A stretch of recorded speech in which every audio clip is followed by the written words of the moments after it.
नाज़रीन अस्सलाम वालेकुम, मैं हूं इमरान वसीम। नाज़रीन आज 31 अक्टूबर है, दिन है जुमातुल मुबारक का और साल 2025। नाज़रीन प्रोग्राम का आगाज़ हम करेंगे उस बड़ी ख़बर से जो कि एक गैर मामूली मुलाकात से जुड़ी है। ये गैर मामूली मुलाकात किसकी हुई है, कहाँ पे हुई है और इस मुलाकात में क्या डिस्कस हुआ है, इस खबर की डिटेल आपकी खिदमत में पेश करने के बाद हमारे प्रोग्राम की जो दीगर अहम ख़बरें हैं फिर उनकी तफसीलात भी आपकी खिदमत में पेश करेंगे। सोहेल अफरीदी साहब ने क्या फ़ैसला किया है और उस फैसले पे सहाफ़ी को शर्त हारना पड़ गई या सहाफ़ी शर्त हार गया। बाकी जो ख़बरें हैं वीडियो लॉग की, उनकी डिटेल पर भी हम बात करेंगे, लेकिन प्रोग्राम का आगाज़ करने से पहले आपसे दरख्वास्त करेंगे कि चैनल को सब्सक्राइब कर लें, बेल आइकॉन का बटन प्रेस करें। वीडियो पसंद आए तो नाज़रीन इसे लाइक और शेयर ज़रूर कीजिएगा। तो नाज़रीन 9 मई के केस में पाकिस्तान तहरीक इंसाफ के कई रहनुमा कन्विक्ट हो चुके हैं और अब तक जितने भी 9 मई के केसेस के फैसले आए हैं, चाहे वो लाहौर की ATC अदालत ने फैसला दिया है, फैसले दिए हैं, चाहे फैसलाबाद की अदालत ने फैसले दिए हैं, चाहे गुजरात या गुजरावाला की अदालत ने फैसले दिए हैं, आलमोस्ट हर जगह पे PTI के लोग जो है वो कन्विक्ट हुए हैं।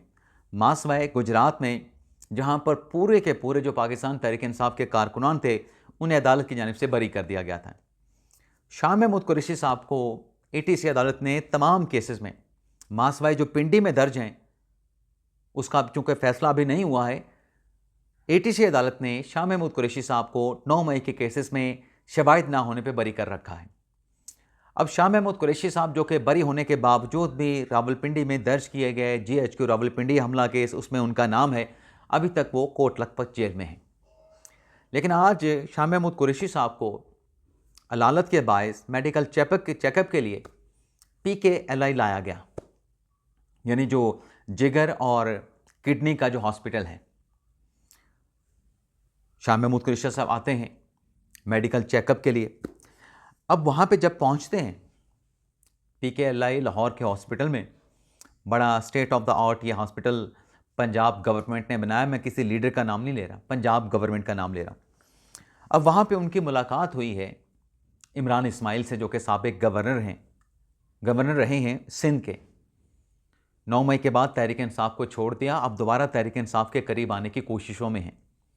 तहरीक इंसाफ के दोबारा से सपोर्टर बन गए हैं और मौलवी महमूद मौलवी, इन दोनों ने शाह महमूद कुरैशी के साथ मुलाकात की। तो सवाल नाज़रीन ये उठ रहे हैं कि अगर शाह महमूद कुरैशी साहब अलील थे, अचानक से बीमारी पे उनको मेडिकल चेकअप के लिए PKLI लाया गया है, तो ये जो तहरीक इंसाफ के साबिक रहनुमा हैं मौलवी महमूद मौलवी साहब और इमरान इस्माइल साहब, इनको कैसे पता चल गया कि शाह महमूद कुरैशी साहब मेडिकल चेकअप के लिए जाएंगे? ये ख़ुद दोनों कराची के रहने वाले हैं, ये लाहौर में कैसे पहुंच गए?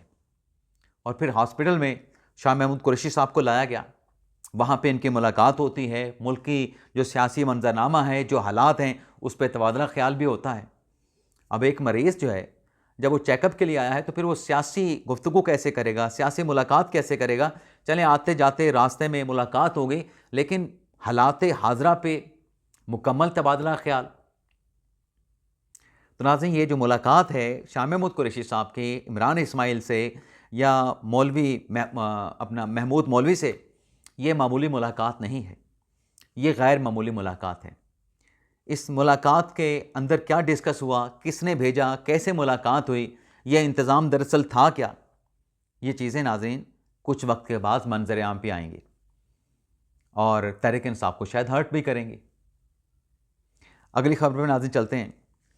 अगली खबर नाज़रीन ये है कि वैसे मेरे जहन में पता नहीं क्यों ख्याल आ रहा है, मैं कह दूं यहीं पे ही कि 1.5-2 साल से शाह महमूद कुरैशी साहब जेल में हैं, ट्रायल भी फेस किए हैं, लेकिन तहरीक इंसाफ में उनका कोई मकाम नहीं है। उनको क्वेश्चन किया जाता है, उन पे सवालात उठाए जाते हैं, उन्हें गद्दार कंसिडर किया जाता है, उन्हें नज़रअंदाज मुकम्मल तौर पे किया जाता है। हालांकि अगर डील उनकी हुई होती तो अब तक वो जेल से बाहर आ चुके होते। अगली खबर नाज़रीन ये है, क्योंकि 9 मई का केस हम डिस्कस कर रहे थे, तो पंजाब हुकूमत ने जो रावलपिंडी के केसेस हैं 9 मई के, उसमें नया नोटिफिकेशन जारी कर दिया है कि अब इन केसेस का जो ट्रायल है, ख़ास तौर पे GHQ रावलपिंडी हमला केस का, वो अडयाला जेल में नहीं होगा, वो अदालत में होगा, जुडिशल कॉम्प्लेक्स रावलपिंडी में होगा, जज अहमद अली शाह साहब करेंगे, लेकिन अदालत जेल में नहीं लगेगी। अब नाजरीन, ये जो इस किस्म के नोटिफिकेशन हो रहे हैं, पहले जब जेल ट्रायल हो रहा था तो तब ये नोटिफिकेशन जारी किया गया कि नहीं, ओपन ट्रायल होगा। ओपन ट्रायल पे प्रोसीडिंग शुरू हुई, तहरीक इंसाफ के कुछ एतराज़ात आए, फिर दोबारा पंजाब हुकूमत ने नोटिफिकेशन कर दिया कि नहीं, अब जेल ट्रायल होगा। अब जेल ट्रायल का जो आखिरी नोटिफिकेशन जारी किया गया वो गालिबन 2 हफ्ते पहले जारी किया गया था। अब दोबारा से ओपन कोर्ट में हियरिंग का पंजाब हुकूमत ने, होम डिपार्टमेंट ने नोटिफिकेशन जारी किया है। तो यहाँ पर भी सवालात ये जन्म ले रहे हैं कि क्या वजह बन रही है कि बार बार पंजाब हुकूमत जो है अपने फैसलों को तब्दील कर रही है। जब नाज़रीन इतनी तेज़ी के साथ फैसले तब्दील होंगे, जज साहब तो पाबंद हैं, जो नोटिफिकेशन आएगा उसके मुताबिक उसी जगह पे वो अदालत लगा लेंगे।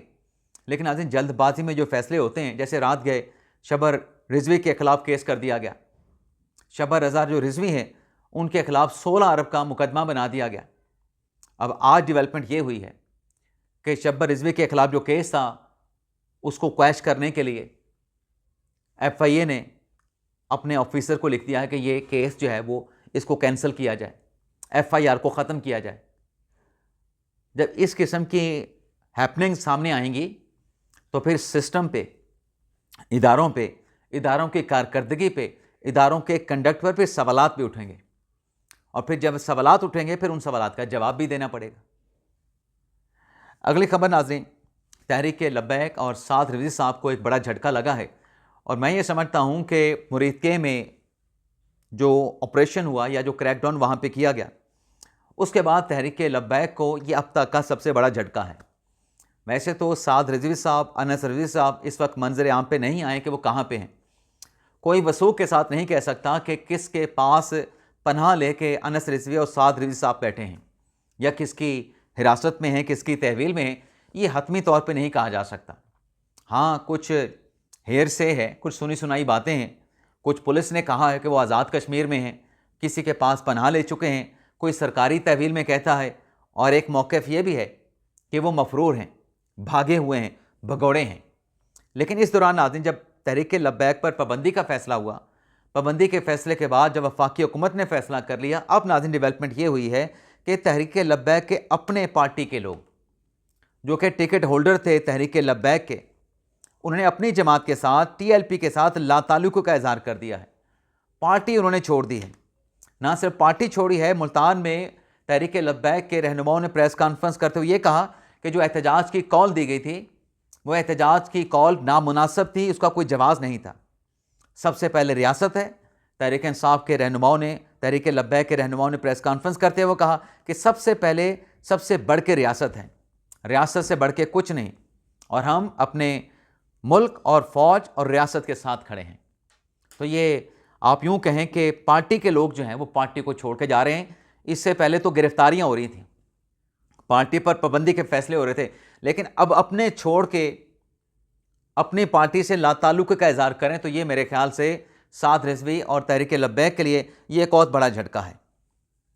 लेकिन नाज़रीन इसी दौरान पंजाब हुकूमत ने, मरियम नवाज़ ने एक और बड़ा लाउड एंड क्लियर मैसेज दिया है, और ऐसे लगता है कि पंजाब की वज़ीर आला मरियम नवाज़ साहबा जो हैं, he is getting harder and harder passing of every moment.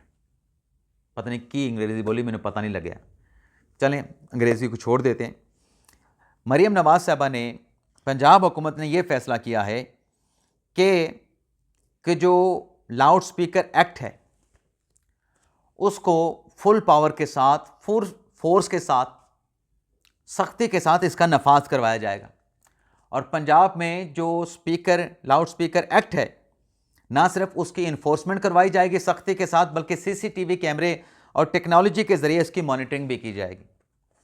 तो मरियम नवाज़ साहबा इस मामले पे किसी किस्म का गिव अप करने के लिए तैयार नहीं, बल्कि ज़्यादा से ज़्यादा सख्त फैसले लेने के लिए वो तैयार बैठी हैं।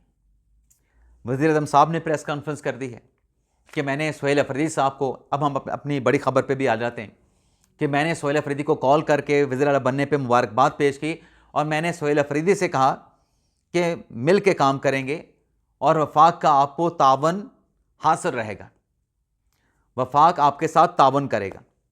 अब ये जो पेशकश है वज़ीर-ए-आज़म शहबाज शरीफ की खैबर पख्तूनख्वा के वज़ीर सोहेल अफरीदी की, इस पेशकश पे शहबाज शरीफ साहब कहते हैं कि मैं उम्मीद करता हूँ कि KP के वज़ीर आला सोहेल अफरीदी मेरी इस पेशकश को कबूल करेंगे।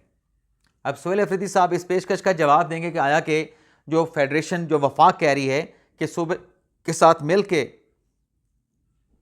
हम आगे बढ़ना चाहते हैं, तो क्या सूबा भी वफाक के साथ इसी सेंटीमेंट्स का, इसी जज्बात का इजहार करेगा, या फिर सूबा अपनी सियासत को लेकर चलेगा, अपनी गवर्नेंस को लेकर चलेगा ना। लेकिन आज इस दौरान जो सोहेल अफरीदी साहब ने अपनी काबीना तश्कील दी है, अब इस काबीना में आप जानते हैं कि 10 खैबर पख्तूनख्वा असम्बली के मुंतखब अरकान हैं। 2 अफरीदी साहब ने अपने एडवाइज़र रखे हैं। एक अफरीदी साहब ने अपना वो स्पेशल मुआवन खसूसी रखा है। कोई खातून इस काबीना में शामिल नहीं है और सोशल मीडिया पे बात बड़ी शिद्दत के साथ, बड़ी वेहमेंटली जो है वो डिस्कस हो रही है कि क्यों खान साहब का, तहरीक इंसाफ का तो मंशूर ये है कि हम ख़वातीन को एम्पावर करेंगे, और KP वो पहला सूबा है जो तहरीक इंसाफ को इक़्तिदार में लेके आया था। तो क्या वजह है कि तहरीक इंसाफ की खैबर पख्तूनख्वा की काबीना में कोई खातून शामिल नहीं है? अच्छा, कुछ लोगों का आर्गूमेंट ये है कि मखसूस नशिस्तों पे तहरीक इंसाफ की ख़वातीन आ ही नहीं सकी, तो फिर कैसे काबीना में ख़वातीन ली जा सकती थी? अब मुज़म्मिल असलम साहब भी तो कोई रुकन असम्बली नहीं है, गैर मुंतखब हैं। इसी तरीके से जो ऐसे CM हैं वो भी गैर मुंतखब हैं, एक और भी एडवाइज़र हैं वो भी गैर मुंतखब हैं। तो अगर सोहेल अफरीदी साहब चाहते खैबर पख्तूनख्वा से किसी को एडवाइज़र के तौर पे, किसी को अपने मुआवन खसूसी के तौर पे अपनी काबीना में शामिल कर सकते थे, किसी खातून को, लेकिन ऐसा नहीं किया गया। और ये काबीना में खातून को शामिल ना करना इमरान खान का जो मैनिफेस्टो है, इमरान खान का जो दावा है, इमरान खान का जो कहना है कि ख़वातीन को एम्पावर करेंगे, टिकटें भी देंगे, अपने ओहदों पे भी लेके आएंगे, हुकूमत में भी उनको ओहदे देंगे, ये खान साहब के उस विजन की सोहेल अफरीदी साहब ने नफ़ी की है। लेकिन आज साफ़ी की शर्त लगी थी, हमारे पास के एक साफ़ी हैं, शर्त लगी थी कि सोहेल अफरीदी साहब की काबीना में मुज़म्मिल असलम मौजूद नहीं होंगे, मुज़म्मिल असलम को सोहेल अफरीदी अपनी काबीना में शामिल नहीं करेंगे। अब मुज़म्मिल असलम साहब इमरान खान का शुक्रिया अदा भी कर रहे हैं, काबीना में शामिल होने के बाद सोहेल अफरीदी साहब का शुक्रिया अदा भी कर रहे हैं, जबकि साफ़ी ने शर्त यह लगाई थी कि आप मेरे साथ बैठ जाएं, शर्त लगा लें, ना मुज़म्मिल असलम काबीना में आएंगे, ना बैरिस्टर सैफ काबीना में आएंगे। खान साहब ने कैटेगोरिकली ये मैसेज भिजवा दिया है। नाज़रीन, खान साहब ने तो कहा था कि मैंने सोहेल अफरीदी को फ्री हैंड दे दिया है, यानी वो अपनी काबीना खुद बनाएंगे, मेरा उसमें कोई अमल दखल ना होगा। तो अब मुज़म्मिल असलम साहब कैसे फिर काबीना में आ गए? सिंध से इनका ताल्लुक़ है, और साफ़ी PTI की तरफ टिल्ट करने वाला साफ़ी बड़े दावे के साथ शर्त लगा रहा था कि मुज़म्मिल असलम नहीं आएगा, बैरिस्टर साहब भी नहीं आएगा। मैंने आपको 2 दिन पहले बताया था कि मुज़म्मिल असलम काबीना में आ रहे हैं, और PTI के अपने ज़राए के मुताबिक मुज़म्मिल असलम के बाद बैरिस्टर साहब, जिनकी पाकिस्तान तहरीक इंसाफ में बहुत ज़्यादा मुखालफत है, लेकिन तहरीक इंसाफ के जो अकल, समझ, बोझ, फहमो फरास वाले जो लोग हैं वो जानते हैं कि बैरिस्टर साहब बड़े मुफीद हैं, बड़े रूट्स वाले हैं, बड़े गहरे ताल्लुकात वाले हैं।